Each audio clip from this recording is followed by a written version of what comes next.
जाये उत्तानपादस्य सुनीति सुरुचिस्तयोः सुरुचि प्रेयसी पत्नी नेतरायत्सुतो ध्रुवः। मनु महाराज के दो बेटा प्रियव्रत और उत्तानपाद। पहले उत्तानपाद का परिचय दिया। महाराज उत्तानपाद की दो रानियां हैं, सुनीति और सुरुचि। और छोटी रानी सुरुचि से इतना प्रेम हो गया कि बड़ी रानी सुनीति को घर से अलग कर दिया। दोनों रानियों के एक एक बेटा है।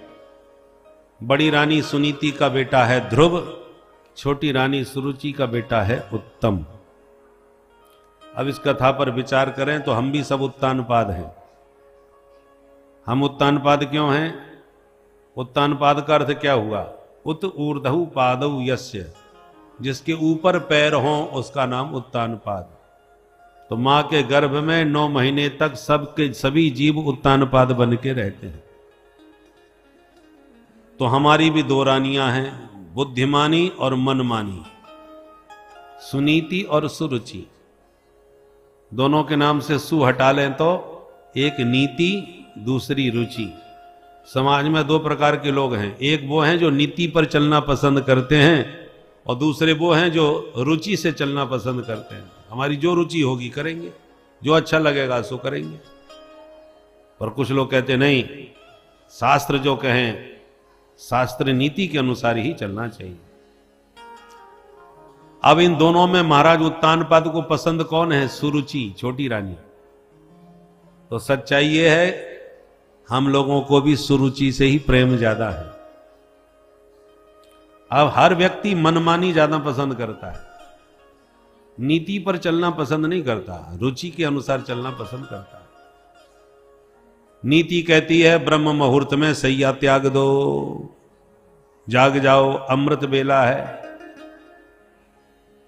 परमात्मा को प्राप्ति का शुभ मुहूर्त है, इसलिए इसको कहते हैं ब्रह्म मुहूर्त। अब ब्रह्म को बाद में देखना, पहले ब्रह्म के मुहूर्त को तो साध लो। हमसे ब्रह्म मुहूर्त ही नहीं सदता। अयोध्या में हमेशा चक्रवर्ती दशरथ जी महाराज ब्रह्म मुहूर्त में जागते थे। सिर्फ एक दिन नहीं जगे तो लोगों को आश्चर्य हुआ कि अरे सवेरा हो गया, चक्रवर्ती महाराज के दर्शन नहीं हो रहे, सवेरा कैसे हो गया? तो जब ब्रह्म मुहूर्त में नहीं जगे तो आश्चर्य हुआ सबको कि दशरथ जी आज उठे नहीं, क्योंकि रात भर कहीं के साथ संवाद करते करते दुखी होते होते बेहोश पड़े थे। ध्यान दीजिए। और आज ब्रह्म मुहूर्त में कोई जग जाए तो आश्चर्य करते, अरे तुम इतने सवेरे जग गए, कितना परिवर्तन हो गया। तो ब्रह्म मुहूर्त को साधो, परंतु रुचि कहती है अरे सबसे बढ़िया नींद तो सवेरे ही आती है, जग के करना क्या है इतनी जल्दी। तो रुचि कहती है सो जाओ और नीति कहती है जग जाओ। तो हम किसकी मानते हैं? रुचि की ही ज्यादा मानते हैं। इतनी सर्दी पड़ रही है, रजाई में से निकलने का कहां मन होता है, थोड़ा और आराम कर लो। हम सब सुरुचि के गुलाम हैं, नीति को त्याग दे। किसने नोटों का बैग भर के दे दिया, लो अपना कमीशन, बढ़िया रिपोर्ट हमारी बना के ऊपर भेज दो। अब नीति कहेगी ये बेईमानी भ्रष्टाचार है, हाथ मत लगाओ इस पैसे से। और रुचि कहती है नोट बड़े जोरदार हैं, परमानेंट ये आने वाले नहीं है, जब तक कुर्सी है तभी तक ये नोट आ रहे हैं, इसलिए आगतम स्वागतम। नीति की बातें बाद में कर लेंगे, पहले अपने इच्छाएं पूरी कर लें। बंगला बनाना है, गाड़ी खरीदनी है, ये मौका फिर कब मिलेगा? तो हर जगह देखिएगा हम सुरुचि के दास हैं, सुनीति को पसंद नहीं करते। और इतना याद रखिए, सुनीति का ही बेटा ध्रुव है, जो आज भी ध्रुव तारा बना चमक रहा है। समाज में यदि अपनी पहचान छोड़ना चाहते हो, अपना आदर्श चरित्र स्थापित करना चाहते हो, तो सुनीति के पथ पर ही चलना पड़ेगा। भ्रष्टाचारियों की भीड़ में कोई भी एक ईमानदार अधिकारी आता है तो अपनी छाप छोड़ के जाता है। लोग कई दिनों तक, वर्षों तक याद रखते हैं कि एक अधिकारी आया था भैया, उसके जमाने में, उसके शासन में तो राम राज्य हो गया था। इसलिए सुनीति के अनुसार चलिए, मनमानी मत कीजिए। ध्रुव जी ने अपनी मां से कई बार पूछा कि मां, हमारे मित्रों के पिता आते हैं, उन्हें घुमाने ले जाते हैं, पर हमारे पिताजी हमें लेने आज तक नहीं आए, कहां है हमारे पिता? तो मां उसको बहला फुसला देती है। यही बात मित्रों से कहा तो मित्रों ने कहा, ध्रुव तुम्हारे पिता को कौन नहीं जानता, वो तो राजा है। तुम चाहो तो आज ही हम तुम्हें मिलवा दें। अच्छा तो ले चलो। मित्रों के साथ मिलने चले गए, पिताजी को प्रणाम करके अपना परिचय दिया, और जैसी राजा को पता चला ये मेरा बेटा है, लपक के ध्रुव को उठा के गले से लगाकर गोदी में बैठा लिया। सौतेली मां देख रही थी, दौड़ के आई, हाथ पकड़ के नीचे उतार दिया। खबरदार, जो दोबारा सिंहासन पर चढ़ा, इस सिंहासन पर बैठने के लिए पहले मेरा बेटा होना जरूरी है। एक अभागिन स्त्री से जन्म लेकर के इतने ऊंचे स्वप्न देख रहा है, और राजा इतने बसीभूत कि कुछ बोल नहीं पाए। जब गोदी से हाथ पकड़ के नीचे उतार दिया ध्रुव को, राजा मौन रहे, और ध्रुव जी को भयंकर चोट लगी। मेरी मां को अभागिन कह दिया। ध्रुव जी ने कहा, यदि मैं बैठना ही चाहूं इस पद पर तो बोले एक ही उपाय है बेटा, जाके पहले तपस्या करो, भगवान प्रसन्न हो तो वरदान मांगो कि तो मेरा जन्म तो सुरुचि मां के गर्भ से हो, फिर जाके कहीं मरो, और मरने के बाद फिर मेरे गर्भ से जन्म लो, तभी तुम्हें ये सिंहासन प्राप्त होगा। अन्यथा दुर्लभेर थे मनोरथ। ध्रुव जी रोते रोते घर आ गए, सारी घटना अपनी मां को सुनाई। मां ने गोद में बैठा के समझाया, देख बेटा, तूने कई बार पिता के बारे में पूछा, मैं बता नहीं पाई, और धन्य है तेरी सौतेली मां जिसने जगत पिता के बारे में तुझे बता दिया आज। वो बिल्कुल ठीक कह रही थी। इन पिता ने गोद में लेके तुम्हें उतार दिया, और जिस दिन जगत पिता की गोद में बैठोगे कभी नहीं उतरोगे। अच्छा मां, तो ये जगत पिता कहां मिलेंगे जरा बताओ। बोले बेटा, उनके मिलने का एक पता नहीं है। हरि व्यापक सर्वत्र समाना, हरि व्यापक सर्वत्र समाना, प्रेम ते प्रगट हो ही में जाना, प्रेम ते प्रगट हो ही में जाना, प्रेम ते प्रगट हो में जाना, प्रेम ते प्रगट हो में जाना, सर्वत्र समान, सर्वत्र समाना। भगवान कहीं कम ज्यादा नहीं है, सब जगह समान भाव से व्याप्त हैं। जहां प्यार से पुकारोगे वो वहीं से प्रकट हो जाएंगे। ध्रुव जी को बात जम गई और घर छोड़ के रात में निकल गए, और घनघोर जंगल में पहुंचे तो नारद जी मिल गए। अरे बच्चा, इधर कहां जा रहे हो? बोले भगवान से मिलने। अरे वाह बेटा, ऐसे मिलते हैं भगवान? चलो चल के मैं दिखाऊं। हजारों बाबा बैरागी जंगलों में गुफाओं में घुसे बैठे हैं, जिंदगी बीत गई, आज एक झलक तक नहीं मिली। तू कल का बच्चा क्या पाएगा? दूध के दांत नहीं गिरे अभी तक। ध्रुव जी हाथ जोड़ के बोले, सुनो महाराज जी, यदि आपको रास्ता आता हो प्रभु की प्राप्ति का तो बताओ, नहीं आप अपनी रास्ता जाओ, मुझे अपनी रास्ता जाने दो। मैं लौटने वाला नहीं हूं, परम पिता से मिलके ही लौटूंगा। छत्री हूं, जो कदम उठा लिया पीछे हटाने वाला नहीं। सुई नारद जी खुश हो गए, समझ गए पक्का चेला है। बैरागी कई प्रकार के होते हैं ना, मरकट बैरागी ज्यादा होते हैं। घर में भाई खटपट के चल बाबा के मठ पर, लड़ाई झगड़ा हुआ सोई बाबा बनने का भूत सवार हुआ, और जहां पप्पू की याद आई तो लौट के फिर वापस आ गए। तो ये ऐसे मरकट बैरागी बहुत होते हैं। इसलिए नारद जी ने पहले परीक्षा ली, उसके बाद दीक्षा दी, कान में मंत्र 12 अक्षर फूंक दिया, बोले बेटा इसी मंत्र का अखंड जाप करो, 7 दिनों में सिद्धों को देखने की सामर्थ्य तुम्हें प्राप्त हो जाए। तो मैं कहां जाऊं? बोले तुम यहां से सीधे मथुरा जाओ। मथुरा में जमुना जी में स्नान करके, जमुना के तट पर एक मधुवन है, उसी मधुवन में भजन करना। ध्रुव जी प्रणाम करके गुरुदेव का आशीर्वाद लेके चले गए। जमुना में नहा के मधुवन में बैठ के मंत्र का जाप करना चालू किया। 3 दिन तक अखंड बैठे रहते हैं, और 3 दिन के बाद खड़े होते हैं, और फिर कुछ कंदमूल फल खा लेते हैं, और फिर लगा आसन बैठ जाते हैं। 1 महीने तक नियम चला। दूसरा महीना लगा तो नियम कठोर कर दिया। अब 6 दिन तक बैठे रहते हैं। 6 दिन के बाद खड़े होते हैं, फलाहार छोड़ दिया, घास और पत्ते खाने लगे, वो भी 6 दिन में एक बार। तीसरा महीना लगा तो नियम और कठोर कर दिया, अब 9 दिन तक बैठे रहते हैं।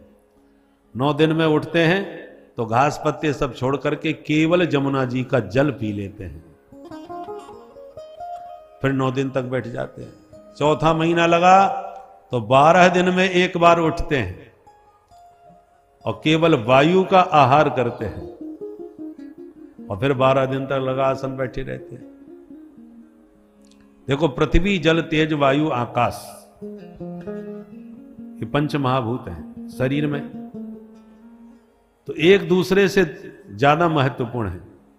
जैसे अन्न है, अन्न के बिना तुम जितने दिन रह लोगे उतना जल के बिना नहीं रह पाओगे। जल ज्यादा महत्वपूर्ण है, अन्न से ज्यादा महत्वपूर्ण जल है, जल से भी ज्यादा महत्वपूर्ण अग्नि। यदि शरीर में हाथ पैर ठंडे पड़ गए तो जय सिया राम।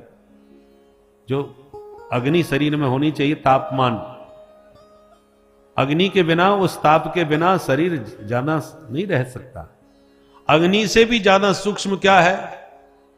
वायु। हवा के बिना नहीं रह सकता, श्वास के बिना नहीं रह पाओगे, और उससे भी परम सूक्ष्म है आकाश। तो ध्रुव जी ने उसी क्रम से तपस्या करी, पहले भोजन त्यागा, फिर पानी त्यागा है, और फिर अंत में ऐसा प्राणायाम खींचा, सांस को रोक लिया, तो सारे संसार के प्राणियों की सांस रुक गई। देवता घबराए, प्रभु बचाओ, हम सबकी सांस घुट रही है। भगवान बोले कोई मत घबराओ। भगवान तुरंत शंख चक्र गदा पद्म करके ध्रुव जी के सन्मुख प्रकट हो गए। ध्रुव जी ने आंखें नहीं खोली, क्योंकि हृदय में हरि का दर्शन होने लगा था। भगवान बोले तो आंखें नहीं खोल रहा, हम कब तक खड़े रहे? भगवान ने हृदय की छवि को गायब कर दिया। जब हृदय से गायब हो गए तब हड़बड़ा के नेत्र खोले तो हृदय के हरि आंखों के सामने खड़े नजर आए।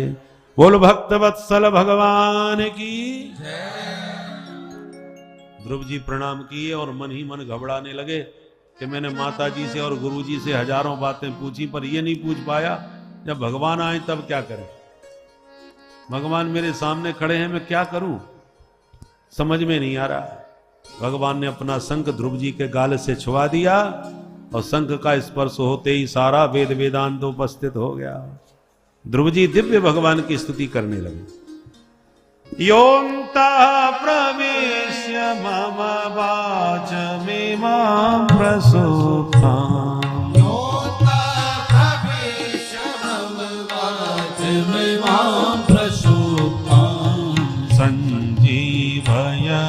अखिल शक्तिधर स्वधाम्ना, संजीवयत्यखिल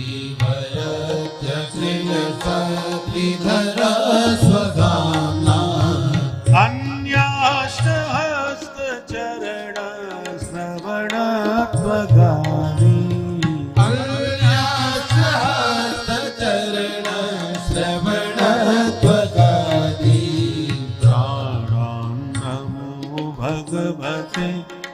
पुरुषाय तुभ्यं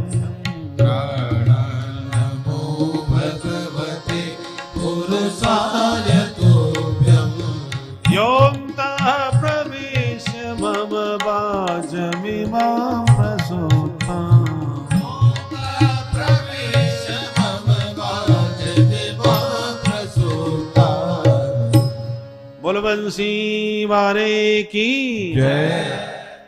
द्वादशाक्षर मंत्र जपने वाले ध्रुव जी ने 12 श्लोकों से दिव्य स्तुति गाई। भगवान प्रसन्न हो गए। बेटा मांगो वरदान।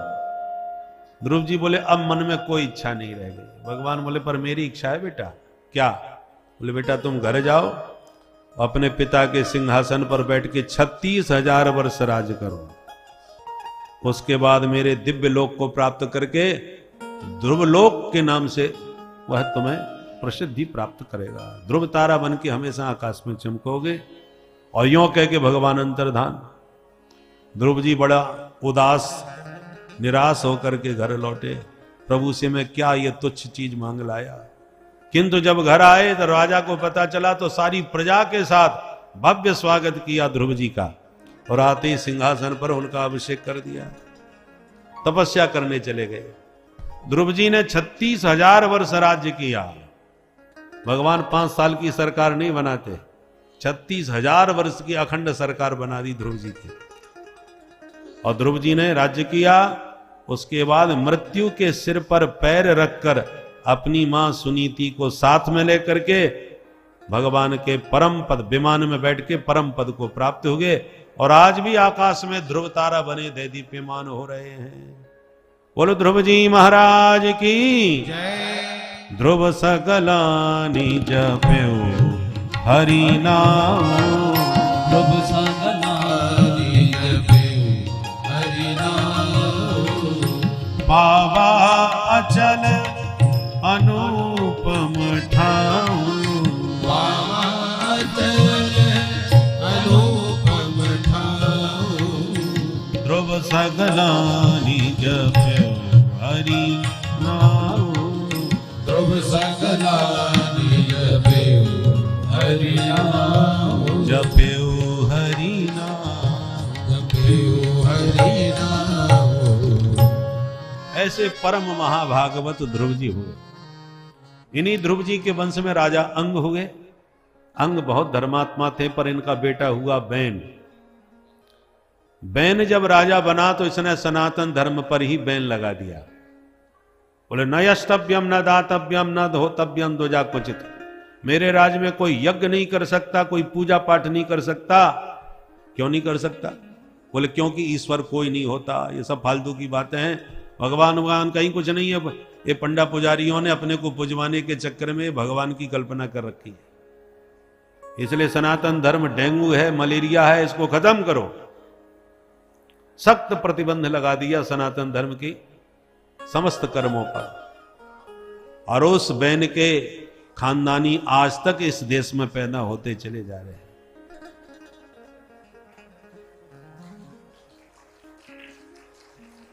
संतों ने सत्याग्रह किया।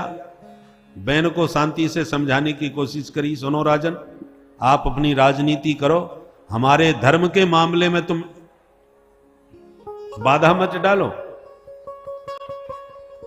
तो महात्माओं से नाराज होकर बैन बोला, को यज्ञ पुरुषो नाम यत्र वो भक्ति रीदृषि।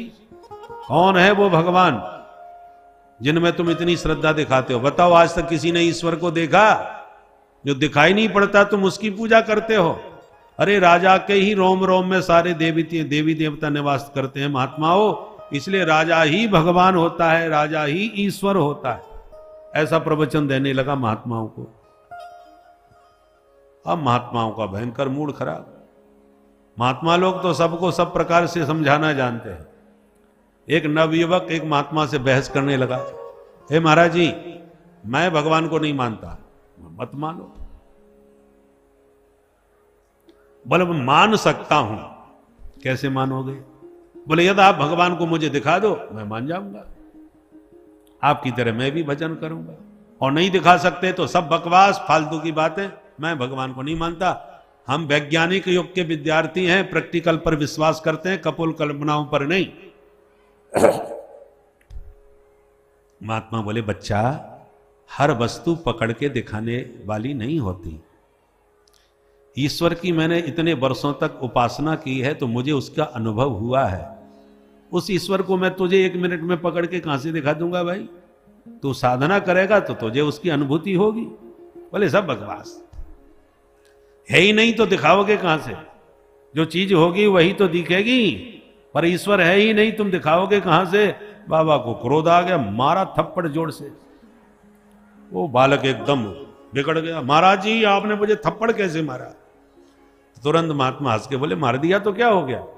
अरे क्या हो गया? इतनी जोर से थप्पड़ मारा है, पता है कितनी जोर का दर्द हो रहा है, पूरा शरीर झन्ना गया। बाबा बोले, दर्द हो रहा है? हाँ होगा नहीं। बोले, बेटा बताना कहां हो रहा है, कहां है तेरा दर्द? बोले, हाँ जहां थप्पड़ मारा वहां। बोले, मुझे तो गाल ही गाल दिख रहा है, दर्द तो नहीं दिख रहा। बेटा जब तक हम भी वैज्ञानिक युग के बाबा जी हैं, हम भी प्रैक्टिकल पर ही विश्वास करते हैं तेरी तरह।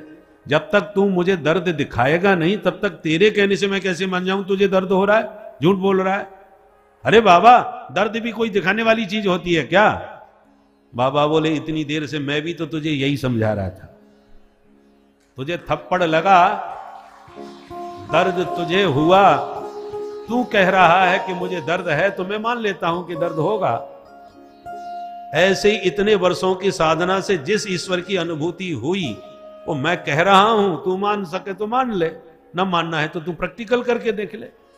पर ईश्वर पकड़ के दिखाने वाली चीज थोड़ी है जो पकड़ के तुझे दिखा दूं 1 मिनट में। हजारों वर्षों तक लोग तपस्या करके तब उसे मुश्किल से एक झलक पाते हैं, और तुझे 1 मिनट में पकड़ के मैं दिखा दूं तब तू मानेगा? अरे ईश्वर को तो छोड़ दो, कोई कहे कि मैं प्रधानमंत्री को नहीं मानता, मैंने आज तक नहीं देखा, मैं तो गांव देहात का रहने वाला हूं, तुम लोग कपोल कर्मा करते हो, प्रधानमंत्री कोई नहीं। और मैं मान सकता हूं प्रधानमंत्री को, यदि मुझे तुम पकड़ के लाके दिखा दो, तो क्या उसे विश्वास दिलाने के लिए आप मोदी जी को पकड़ के ले जाओगे उसके गांव में कि देखो ये है प्रधानमंत्री? अरे अपने बीच में से बनाया हुआ प्रधानमंत्री को भी तुम पकड़ के नहीं ला सकते, तो पूरे ब्रह्मांड की रचना करने वाले परमात्मा को पकड़ के कोई तुम्हें कैसे दिखा देगा भाई?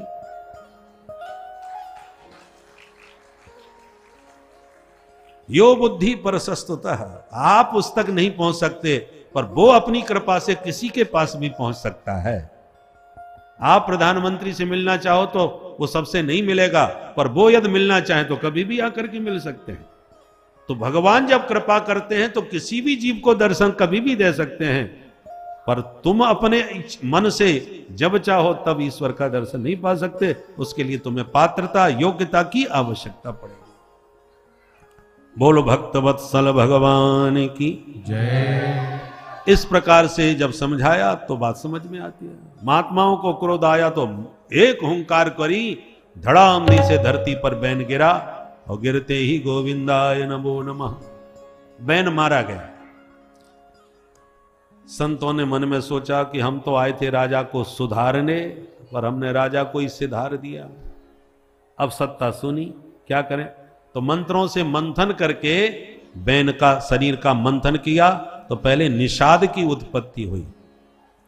दोबारा जब मंथन किया तो साक्षात भगवान पृथु रूप में प्रकट हो गए। बोल पृथु भगवान की जय।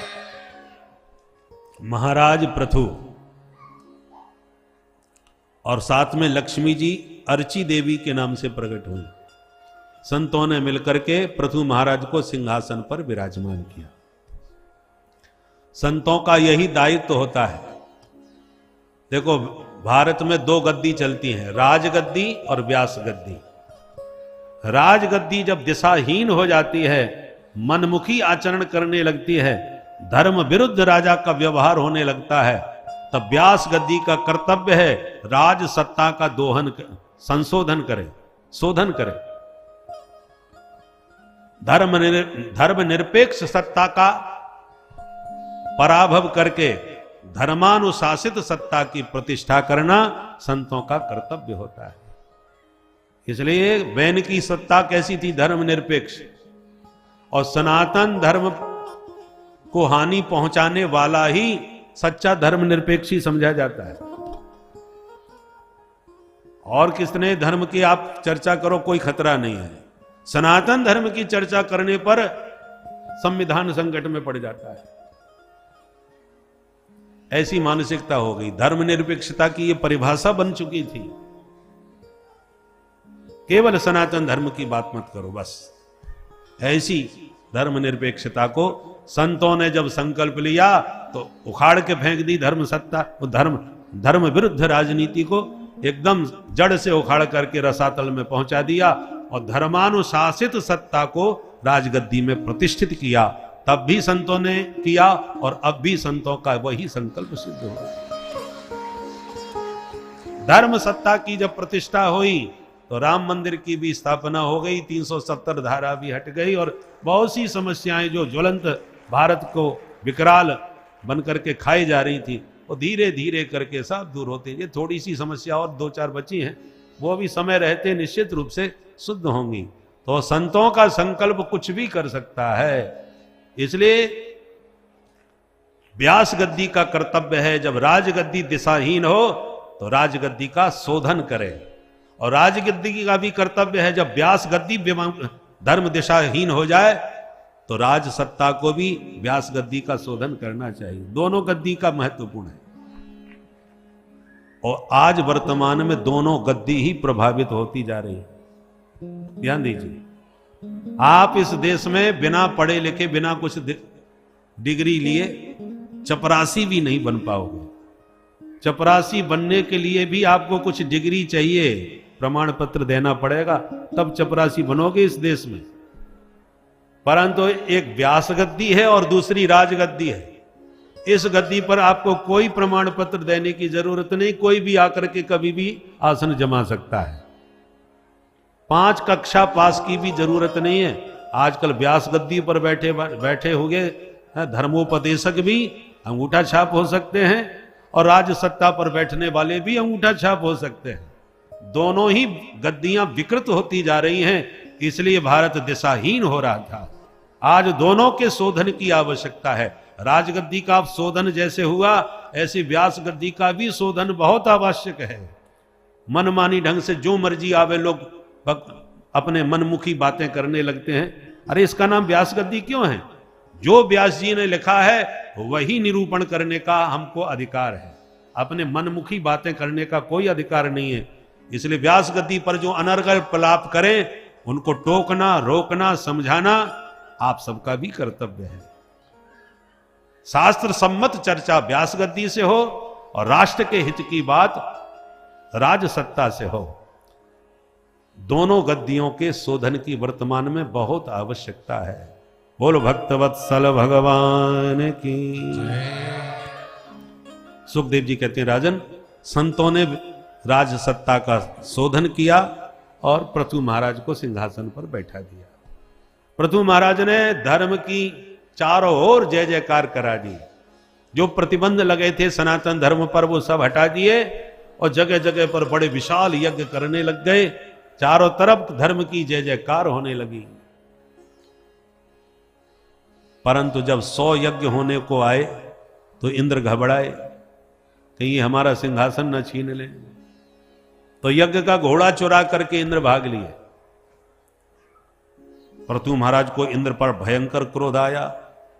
ब्राह्मणों ने कहा, आप क्रोध न कीजिए, हमको आदेश दीजिए, हम ऐसा मंत्र पढ़ेंगे कि इंद्र को ही पकड़ के हवन कुंड में स्वाहा।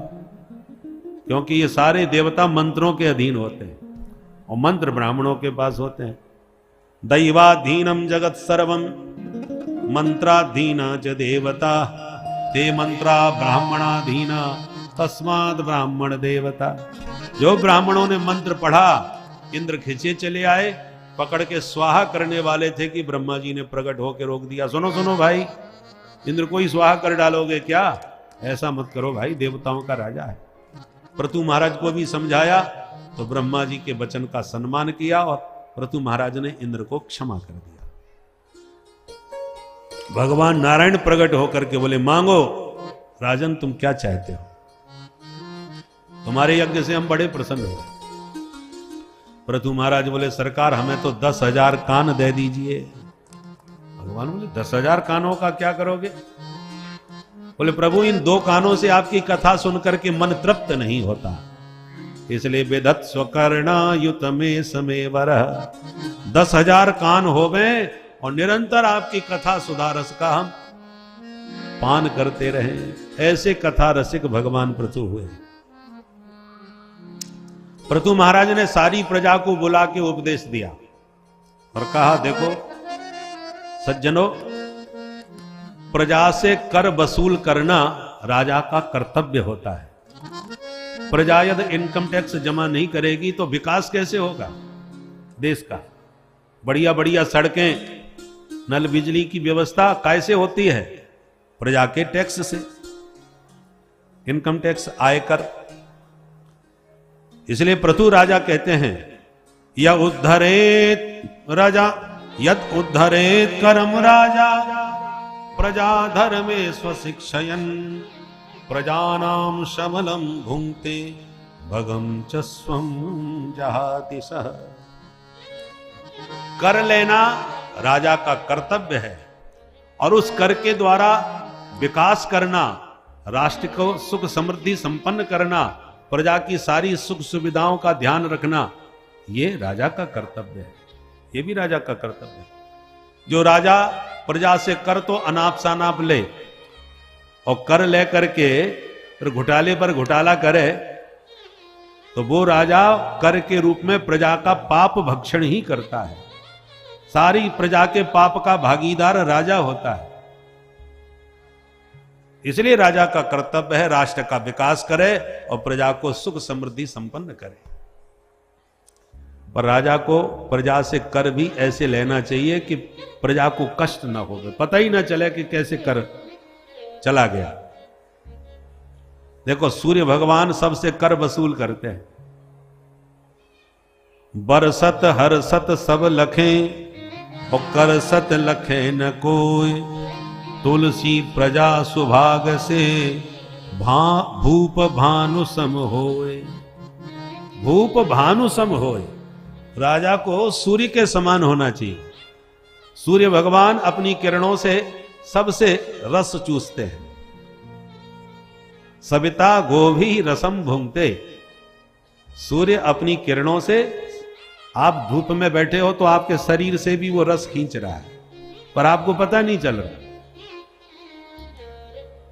हर वस्तु से वो रस लेता है और लेने के बाद क्या करता है? बढ़िया जब बरसात ऋतु आती है तो अपनी किरणों से वनस्पतियों में वही रस डाल देता है तो चारों तरफ हरियाली हो जाती है। तो पृथ्वी से ही लिया और पृथ्वी को ही दिया। उसी प्रकार राजा का कर्तव्य है प्रजा से ले और प्रजा के ही सुख सुविधा में लगाए। इस प्रकार से पृथु महाराज ने प्रजा को उपदेश दिया। इन्हीं पृथु महाराज के वंश में आगे चल के राजा प्राचीन बरही हुए। प्राचीन बरही बहुत बड़े कर्मकांडी थे, परंतु यज्ञों में पशुओं की बलि चढ़ाया करते थे।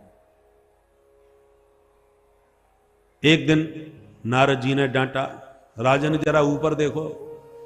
जैसे ऊपर देखा तो जितने पशुओं को उन्होंने बलि चढ़ाया था वो सब आकाश में खड़े और राजा की तरफ घूरते नजर आए। राजा तो घबराए, महाराज ये सब ऐसे काय क्यों घूर रहे हैं? बोले याद करो इनको तुमने मारा था, अब ये तुम्हारे मरने की प्रतीक्षा कर रहे हैं ताकि ये तुम्हारा गला काटे। कर्म का नियम है, जिसके साथ जो करोगे वो तुम्हारे साथ भी वैसा ही करेगा, आज नहीं तो कल। राजा तो डर गए। नारद जी उसे बोले गुरुजी वो तो शास्त्रों में ऐसा लिखा है, तो शास्त्र की आज्ञा का पालन करके ही हमने ऐसा किया है। नारद जी बोले गलत। वेदों, जो वेद अहिंसा को महत्व देते हों वही वेद हिंसा की आज्ञा क्यों देंगे भाई? याद रखो राजन, परोक्षवादः वेदोयम, ये वेद हमारे परोक्षवादी हैं, कहते कुछ हैं मतलब कुछ और ही होता है। इसलिए हर व्यक्ति वेद की भाषा नहीं समझता। एक उदाहरण से समझो। एक गांव में एक क्षेत्र के बड़े भारी जमींदार साहब थे, बड़ा रुतबा था उनका, पर उनकी आदत पड़ गई चावलों का माड़ पीने की। माताएं पहले जब चावल बनाती थी भात, तो भात का पानी बहा देती थी, चावल रुक जाते थे। तो उस भात के पानी को कहते हैं माड़। तो जैसे हम लोग चाय पीते हैं, ऐसे ही ठाकुर साहब गर्मा गर्म माड़ पी करके उनको बड़ा स्वाद आता था। पर घर में चुपचाप पीते थे, किसी को पता चले तो मजाक उड़ाया गया कि ठाकुर साहब इतने बड़े धनवान होकर के, राजा होकर के, और बताओ चावलों का माड़ पीते हैं जो हम लोग बहा देते हैं, इसलिए चुपचाप घर में पीते थे। अब एक दिन उन्हीं के घर में एक बहुत महत्वपूर्ण मीटिंग हुई। क्षेत्र के बड़े बड़े गणमान्य लोग आए, और जब मीटिंग चल रही थी उधर उनकी धर्मपत्नी जी ने गर्मा गर्म माड़ निकाल के काठ के कठौता में धर दिया। बेटे से कहा, बेटा जल्दी जाओ, पिताजी को बुला के लाओ, फटाफट पी जाए, नहीं ठंडा हो जाएगा। बेटा दौड़ के गया, वहां मीटिंग चल रही। बच्चे ने सोचा यदि सबके बीच में मैंने कह दिया पिताजी चलो माड़ पी लो, तो माड़ तो बाद में पिएंगे, मेरी पिटाई अच्छी तरह कर देंगे कि सबके बीच में तूने हमारी पोल पट्टी खोल दी। और नहीं कहूंगा तो माड़ ठंडा हो जाएगा तो मैया मारेगी, क्या करूं। उसने सबके बीच में अपनी बात कह दी, पर ऐसी शब्दावली बना के कही कि राजा साहब के अलावा कोई समझ ही ना पाया। सबके बीच में बोला पिताजी। बोले हाँ बेटा। बोले पिताजी धानुपुर से माणू जी आए हैं, कठौता घाट पे बैठे हैं, अब जल्दी चल के मिल लो, नहीं शीतलपुर को चले जाएंगे। बोलो राधे राधे। राधे राधे। अब उसका जो असली अर्थ था वो केवल ठाकुर साहब समझे कि धान से उत्पन्न चावलों का माड़ निकला, कठौता में धरा है, जल्दी पी लो नहीं ठंडा हो जाएगा। और बाकी लोग समझ बैठे कि धानुपुर नाम का कोई गांव होगा, माणू नाम के कोई सज्जन आए होंगे, कठौता घाट पे बैठ के राह देख रहे होंगे, ठाकुर साहब यदि नहीं मिलेंगे तो शीतलपुर नाम के शहर में चले जाएंगे। यही अर्थ सब बाहर के लोगों ने लगाया। उसी प्रकार वेद ने कौन सा मंत्र किस अभिप्राय से कहा है, ये वही समझ सकता है जिसने विधिवत वेदों का सांगोपांग अध्ययन किया है। अल्पज्ञ व्यक्ति उसके तात्पर्य को समझ नहीं पाता और अर्थ का अनर्थ कर बैठता है।